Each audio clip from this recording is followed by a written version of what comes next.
Another resident describes a kind of sense of colorism, and again, this is a general experience in the community of light skin versus dark skin. And I think it's really interesting, and it connects to a story that a song that he references that we'll take a listen to. Hatfield's Jewelers with the record shop in the basement. Oh yeah. Go down there and buy 45s. I remember, I was blessed to be born a dark-skinned African American, and I remember growing up in the early '60s. That was not the color to be. All the girls, they wanted the lighter-skinned African Americans. And I remember there was a song out by, I can't even think of the guy, but he had a song out called The Dark Shade of My Skin Only Had Colors to My Tears. Oh, something's holding me back, isn't it, because I'm black. And I went down to Hatfield's Jewelers record store and got that 45, and I brought it home, and I played the grooves off of it. I wanted to know what's the song this guy was so excited about, and I found Syl Johnson's "Is It Because I'm Black." Does anyone remember this song? It's a song. Okay, so it's a song I had never heard of, and then I listened to it and I fell in love.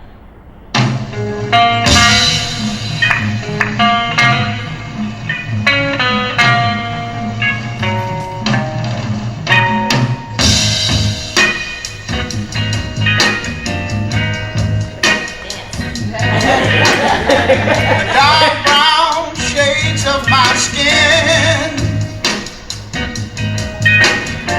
only add color to my tears. Oh, that splash against my hollow bones that rocks my soul.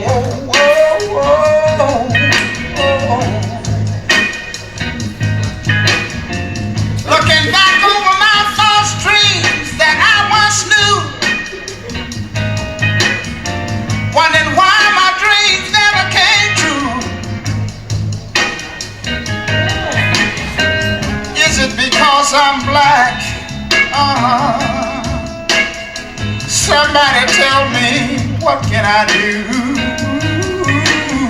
Oh. No.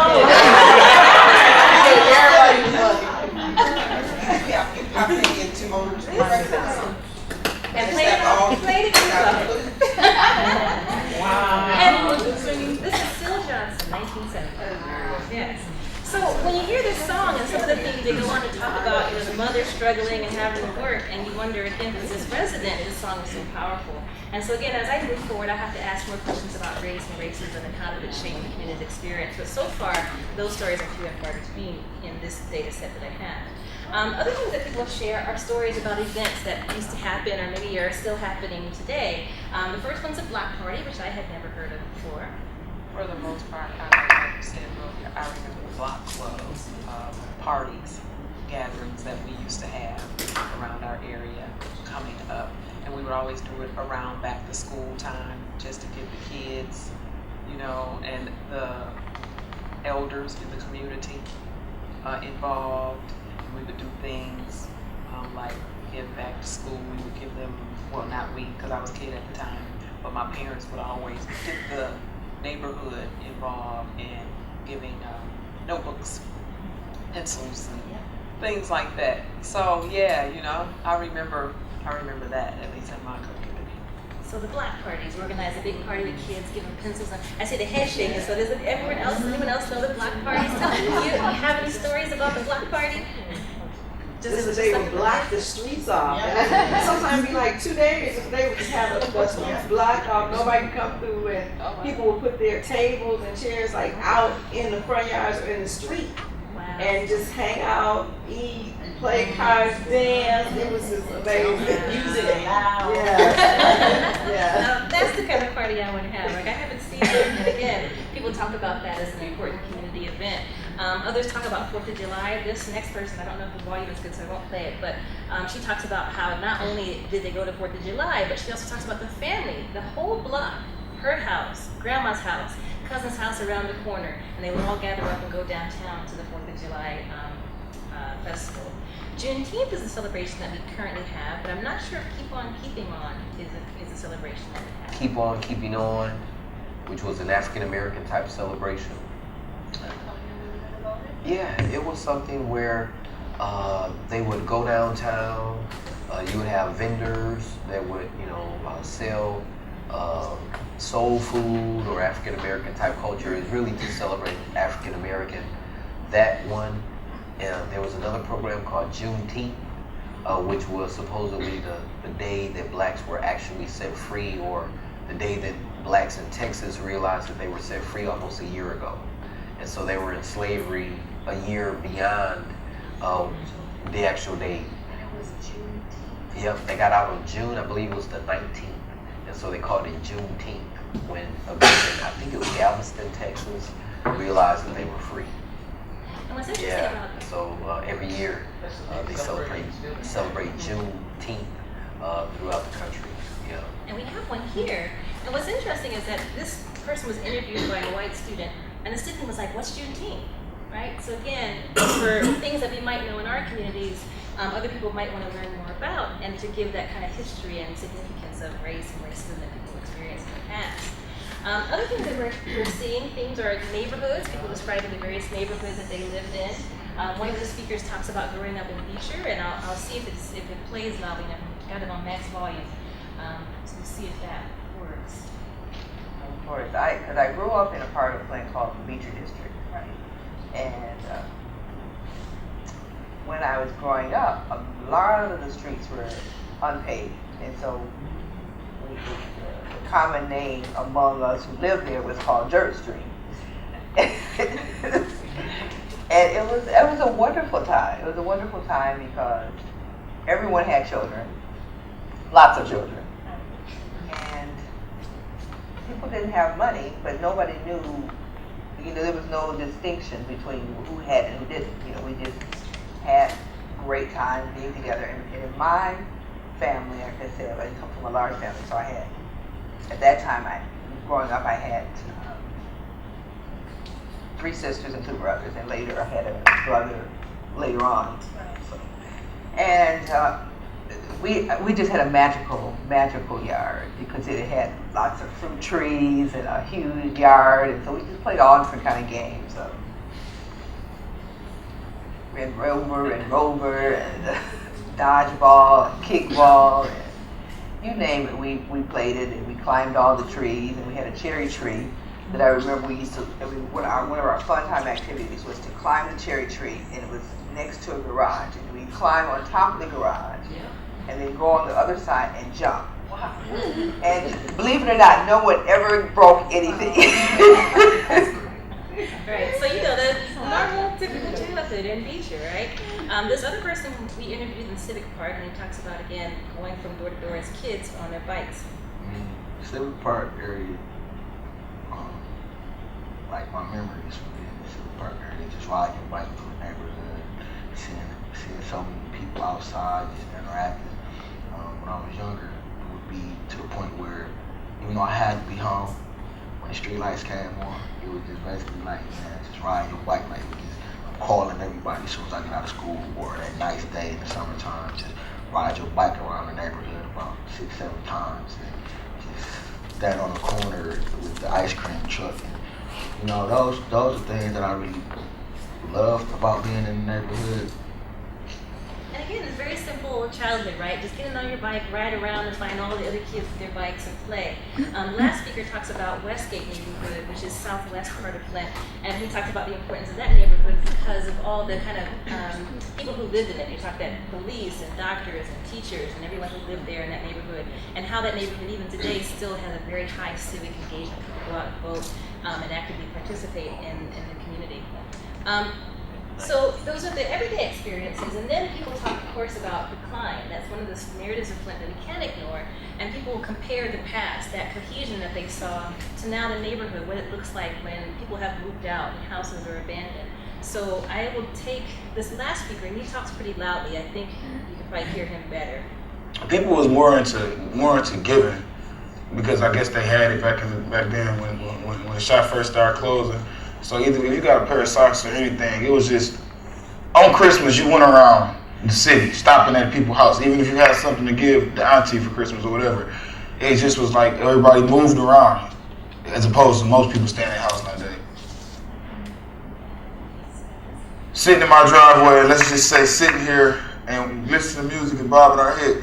Because if you sit there too long, somebody riding by might be like, let's rob them, or you might worry about somebody jumping the bushes. These houses so close.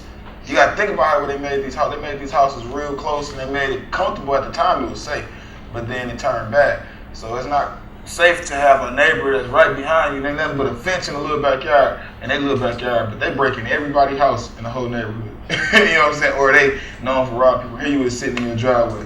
So certain stuff, I just gotta say, certain stuff you just had to deal with, and that's what made the mentality of a lot of dudes around here, and a lot of females too, because it was just rough. And so this speaker goes on to talk a lot about the kind of negativity that he experienced, watching people next to him being killed, having gunfights in front of his church on Sunday, right? And so there's a lot of history and there's a lot of the decline that I talked about earlier that is part of the reality of the city, and yet this speaker we'll see a little bit later on talking in a very positive light about the future and his own part in shaping the community. So again, that narrative of decline is what's showing up in the residents. So those are the visions of the past, right? So we have these kind of very vibrant life in the city, then people are talking about the community cohesion, and then the ways that suddenly kind of starts to disappear. Some of the younger residents talk about today and about how that decline impacts them when they leave the city. So when they go to another place, what are the stories that people tell you about, oh, you're from Flint, right? That's the best stories, right? Yes. Right. So this, oh my God. So what are beautiful speakers talking about that and the negative stereotypes in the moment that they experience because of the decline.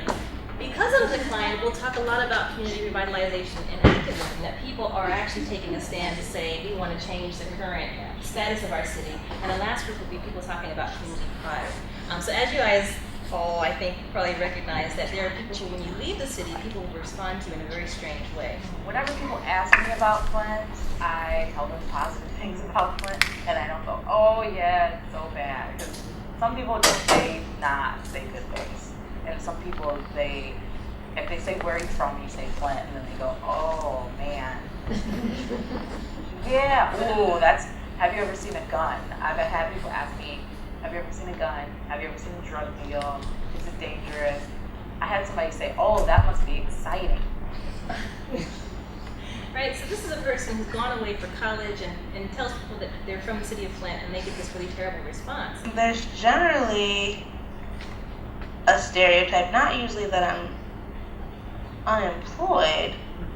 When we went down to Cedar Point, my sorority went down to Cedar Point, and we were working. Obviously, it's in Ohio, and they asked us where we're from. We're like, oh, from Michigan. Oh, where from Michigan? From Flint. Oh my gosh, I would be so scared to go there. Like, I would never want to visit there. Isn't there fighting like all the time? Aren't people always getting shot? Like, I was getting riddled with questions about like gangbangers and stuff, and I was like, that's only partially true. Like, I can't be like, no, there's no violence. But it was weird how like nervous they were. And it's interesting because throughout all the oral histories, whether people are white or black, they have this experience of going to another place. One guy said he went somewhere and said he was from Flint, and the people took a step back. He said, oh, I'm sorry, my bad. Right? And the question becomes, how do the stories then make me as an individual, shaping my identity to other people? Yeah. 4 months ago, I was in Georgia in a white congregation. And when I said, well, it's time for me to go home. Home where? Flint, Michigan. Oh, you poor baby. Do you think you need to go back up there with their water situation? You can stay right here. And you came back home, right? Because people don't realize this is home. This is where people are coming and living and still surviving. I've had relatives call me from California. Red Cross is there, you need help, and I'm like, okay, I understand you're nervous, but there's real life going on in Flint in spite of some of the bad things, right? But people have this experience of leaving and then being suddenly stereotyped. And we're seeing that in younger residents. So they're 1984, 1991 coming up, and that's the experience of the city. Of course, people are pushing back against the negative stereotypes and negative images of the city, and one of the things that's so impressive for me, and again, this is something I've seen in Flint and haven't seen in any other place I've ever lived, the strong sense of activism and community revitalization, that people are investing in their city and investing in making it a city that they want it to be.